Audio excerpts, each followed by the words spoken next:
Assalamualaikum warahmatullahi wabarakatuh. Sebelumnya izin memperkenalkan diri, saya Tegar Dujoyo dengan NIM 121130005 dan saya dari kelompok satu mata kuliah Sistem Instrumentasi. Pada kesempatan kali ini kami akan membahas mengenai pengukuran tekanan. Dan di sini saya bersama dengan rekan-rekan saya yang telah terlampir di layar. Masuk ke pembahasan pertama.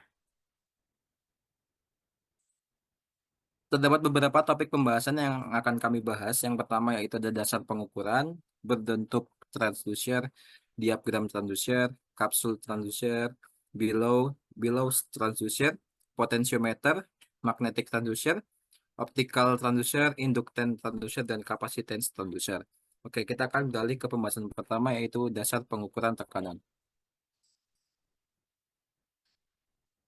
Istilah pengukuran sangat sangat sering kita dengar dalam berbagai aspek kehidupan, eh, terutama dalam kegiatan sehari-hari. Tanpa kita sadari, kita sering melakukan pengukuran seperti dalam contoh dalam beberapa kasus tukang jahit, pasti kita akan melakukan pengukuran mulai dari panjang bahu, lebar bahu, dan lain-lain. Menurut Otaya sendiri, pengukuran diartikan sebagai proses membedakan sesuatu. Sedangkan secara operasional pengukuran merupakan penerapan aturan-aturan bilangan pada objek atau fenomena tertentu dalam penelitian kuantitatif. Pengukuran sendiri ditempatkan pada variabel-variabel yang kita pelajari. Pandangan lain menyatakan bahwa ketika pengukuran bersifat kontekstual dalam pendidikan dapat disebut sebagai proses yang digunakan untuk mengumpulkan secara numerik tingkat kompetensi individu. Sehingga pengukuran dapat didefinisikan sebagai proses sistematis untuk mengevaluasi dan membedakan apa yang sedang diukur. Next.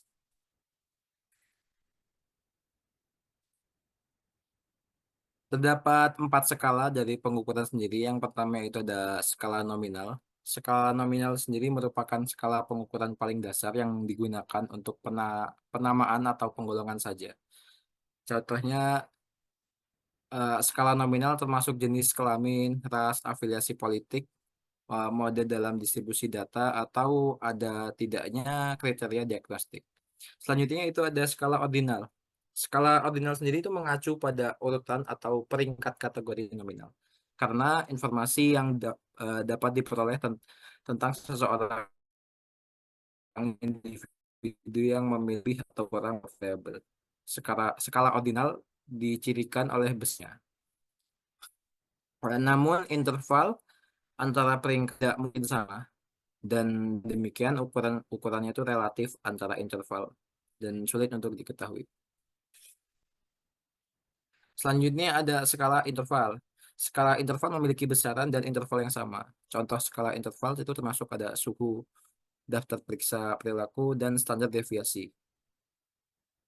Karena ada jarak yang sama antara titik data, konselor dapat mengasumsikan bahwa perbedaan antara dua titik sama dengan dua titik lainnya.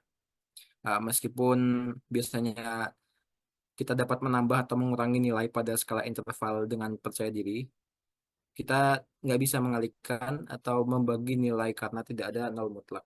Yang terakhir yaitu skala rasio.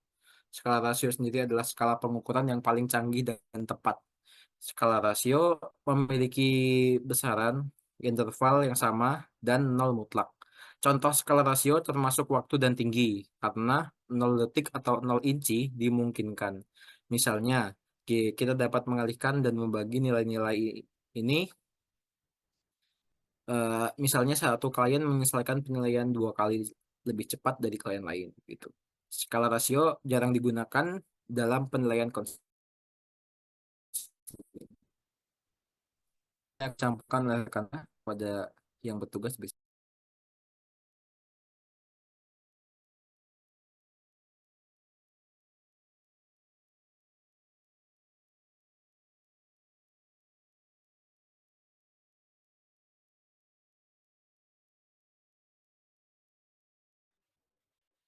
Ya, untuk selanjutnya adalah pembahasan tentang transducer. Transducer sendiri adalah suatu nama yang mengartikan bahwa alat yang mengubah tekanan fluida menjadi sinyal listrik. Dalam materi kita akan membahas ada 4 alat ukur tekanan dan ada beberapa pengukur tekanan lainnya. Alat ukur tekanan yang pertama adalah Bourdon tubes, kedua diaphragms, ketiga ketiga ada kapsules, keempat ada bellows. Adapun transducer pengukur tekanan lain yang akan dibahas yaitu berbasis potensiometer, magnetik, optikal, induktan, dan kapasitans.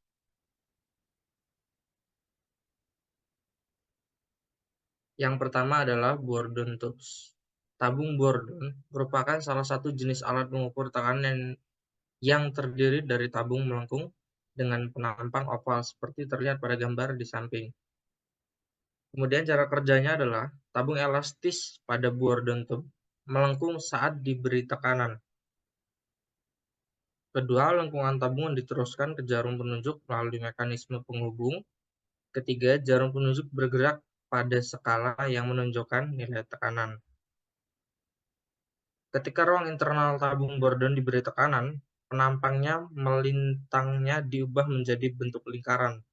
Tegangan lingkaran yang diciptakan dalam proses ini meningkatkan jari-jari tabung berbentuk huruf C. Akibatnya, ujung tabung bergerak sekitar 2 atau 3 mm. Lendutan ini adalah ukuran tekanan. Ini ditransfer ke suatu gerakan yang mengubah defleksi linier menjadi gerakan berputar dan melalui penunjuk membuat terlihat pada skala. Varian tabung Bourdon. Dengan tabung Bourdon bengkok berbentuk C, tekanan yang dapat diukur hingga 60 bar dan dapat ditampilkan. Untuk tekanan yang lebih tinggi digunakan tabung Bourdon tipe helix atau spiral, tergantung pada geometri material, ketebalan material, dan hasil pengukuran tekanan hingga mencapai 7.000 bar tergantung pada kebutuhan elemen tekanan terbuat dari paduan tembaga, baja, atau bahan khusus seperti monet. Selanjutnya ada diaphragm. Diaphragm adalah salah satu elemen yang digunakan untuk mengukur tekanan. Diaphragm elemen ini memiliki bentuk fisik seperti lempengan besi cakram bergelombang yang seperti obat nyamuk yang sangat peka. Diaphragm elemen ini biasanya digunakan pada range tekanan yang agak rendah dengan kisaran range dari tekanan vakum hingga 200 PSIJ. Cara kerjanya, tekanan diterapkan pada diaphragm menyebabkan terdorong atau tertekuk. Kemudian gerakan diaphragm diteruskan ke aktuator atau katup, yang nantinya aktuator atau katup membuka, menutup, atau menyesuaikan posisinya sesuai dengan tekanan. Selanjutnya akan dijelaskan oleh rekan saya. Oke, terima kasih. Pembahasan selanjutnya itu mengenai kapsul transducer. Kapsul transducer adalah jenis transducer yang menggunakan kapsul atau kapsul berisi cairan sebagai elemen pengubahnya. Kapsul transducer ini biasanya terbuat dari bahan stainless steel, baja karbon, aluminium, tembaga atau kuningan, titanium, dan plastik atau polimer. Ini tergantung dari kondisi lingkungan bagaimana kapsul transducer itu diterapkan. Next.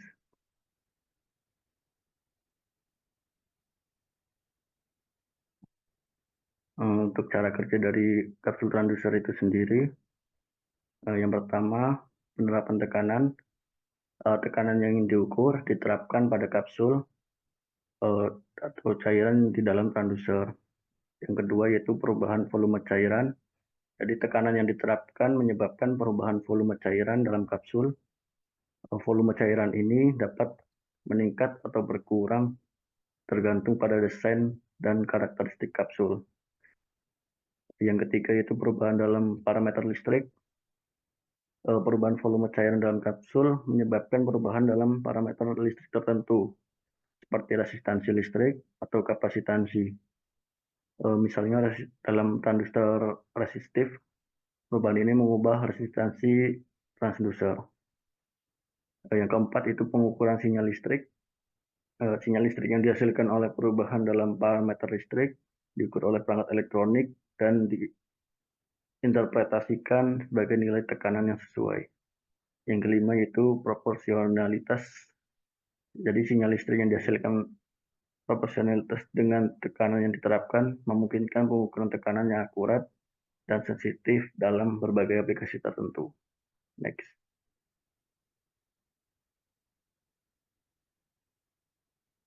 Yang selanjutnya yaitu below transducer. Below transducer adalah jenis transducer yang menggunakan elemen below sebagai bagian utamanya. Elemen below merupakan elemen elastis yang fleksibel pada arah aksial. Bagian besar elemen below ini digunakan untuk pengukuran tekanan rendah, absolut atau relatif, dan tekanan diferensial. Beroperasi untuk tekanan vakum hingga 400 PSI. Ketelitian yang digunakan, ketelitian below elemen adalah sekitar kurang lebih 0,5%. Material umum yang digunakan untuk membuat below ini meliputi kuningan, fosfor atau perunggu, berilium tembaga, monel, stainless steel, ikonel, atau logam lainnya. Next. Untuk cara kerja dari below transducer ini, yang pertama itu konversi tekanan. Below transducer mengubah tekanan mekanis yang diterapkan ke dalam elemen below menjadi perubahan fisik pada below itu sendiri. Yang kedua itu perubahan fisik. Jadi tekanan yang diterapkan menyebabkan perubahan dalam dimensi atau bentuk elemen below, seperti perubahan panjang, diameter, atau bentuk. Yang selanjutnya perubahan listrik.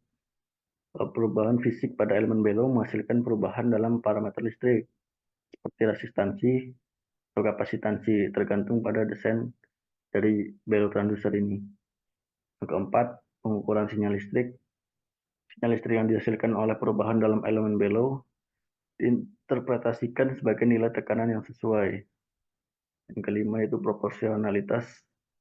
Sinyal listrik yang dihasilkan secara proporsional dengan tekanan yang diterapkan memungkinkan pengukuran tekanan yang akurat dan sensitif dalam berbagai aplikasi.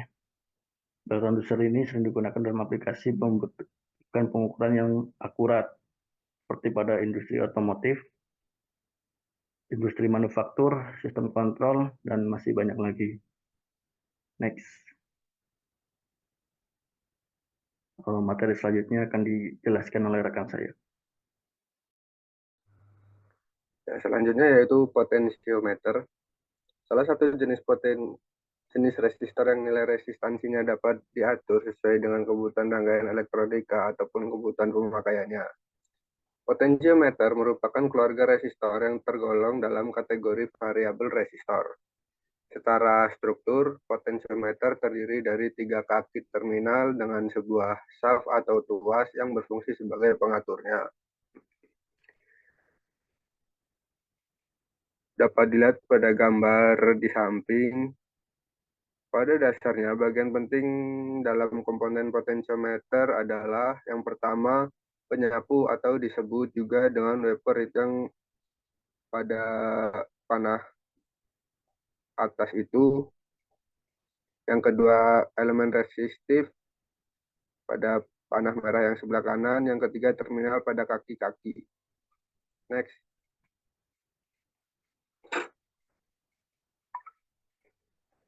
Jenis-jenis potensiometer. Yang pertama, potensiometer slider, yaitu potensiometer yang nilai resistansinya dapat diatur dengan cara menggeser wipernya dari kiri ke kanan atau dari bawah ke atas sesuai dengan pemasangannya.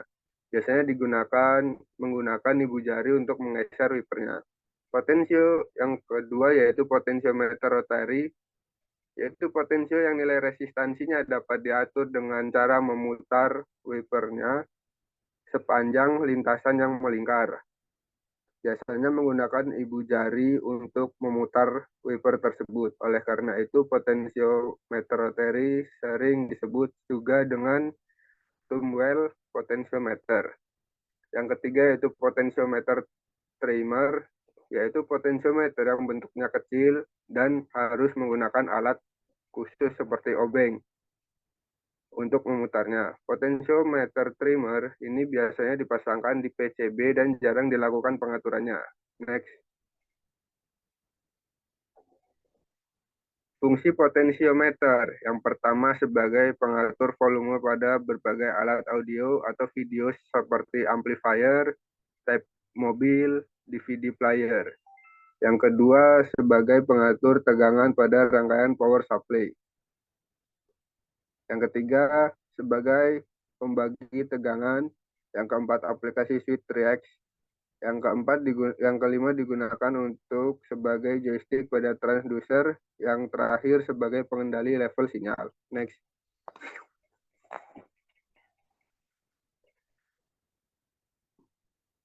Magnetic transducer. Magnetic transducer adalah alat yang mengubah energi magnetik menjadi energi listrik atau sebaliknya. Ia sering digunakan dalam berbagai aplikasi seperti komponen audio, pengukuran medan magnetik, dan pengenerasian tenaga. Magnetic transducers dapat dibuat dengan output suara tinggi, profil slim, dan kirim-kirim drive luar yang dapat disesuaikan, yang memungkinkan fleksibilitas dalam bentuk sinyal penggerak dan jangkauan frekuensi suara. Koil listrik dapat dihidupkan oleh sinyal listrik AC pada frekuensi ultrasonik, biasanya dalam jangkauan antara 20 kHz hingga 10 MHz. Interaksi antara dua medan magnetik ini membuat gelombang suara ultrasonik dalam bahan uji melalui mekanisme Lorentz atau magnetostriction, tergantung pada kematian dan feromagnetisme bahan. Next.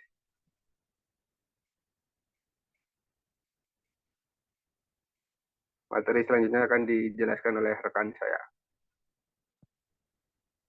Baik, selanjutnya yaitu transducer optik, di mana sensor adalah suatu peralatan yang berfungsi untuk mendeteksi gejala atau sinyal yang berasal dari perubahan suatu energi seperti energi listrik, energi fisika, energi kimia, dan lain sebagainya.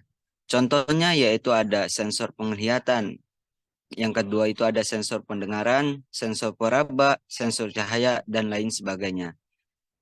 Selanjutnya itu ada definisi dari transducer sendiri, di mana sebuah alat yang bila digerakkan oleh suatu energi akan menyalurkan energi tersebut dalam bentuk yang sama atau dalam bentuk yang berlainan. Contohnya yaitu ada generator transducer yang merubah energi mekanik menjadi energi listrik. Dan contoh yang kedua itu ada motor, di mana transducer yang merubah energi listrik menjadi energi mekanik atau lain sebagainya. Next.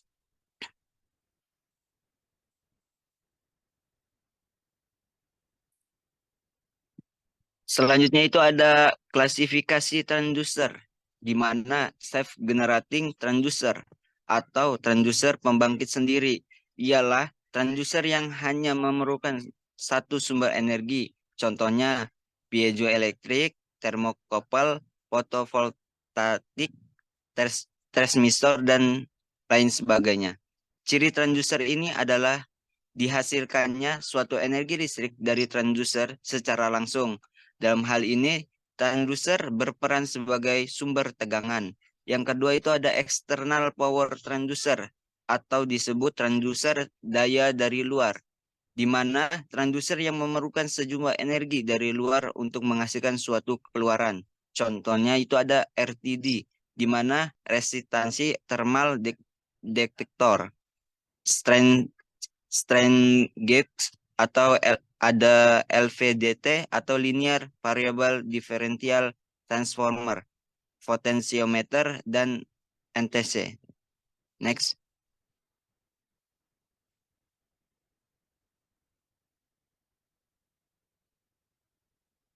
Baik, selanjutnya akan dijelaskan oleh rekan saya.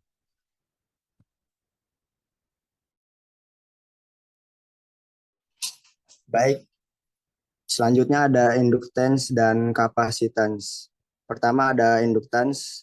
Transducer pengukur tekanan berbasis induktansi mengukur perubahan dalam induktansi suatu kumparan atau perangkat induktif ketika tekanan diterapkan.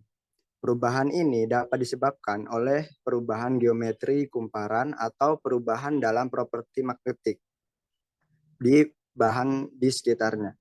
Perubahan dalam induktansi diukur dan dikonversi menjadi sinyal keluaran yang sesuai.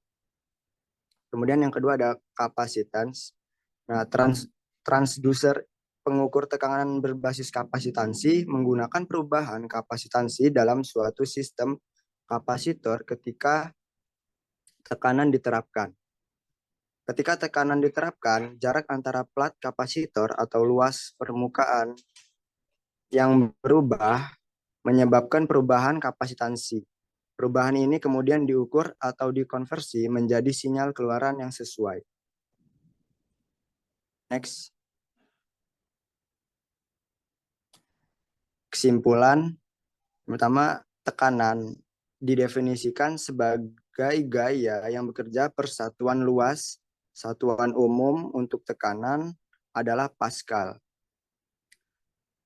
Bar dan atmosfer. Pengukuran tekanan didasarkan pada prinsip keseimbangan gaya. Kedua, transducer pengukuran tekanan. Bourdon, tubes, diaphragms, capsules, dan billows. Bourdon tubes digunakan untuk mengukur tekanan fluida bekerja berdasarkan deformasi tabung melengkung karena tekanan.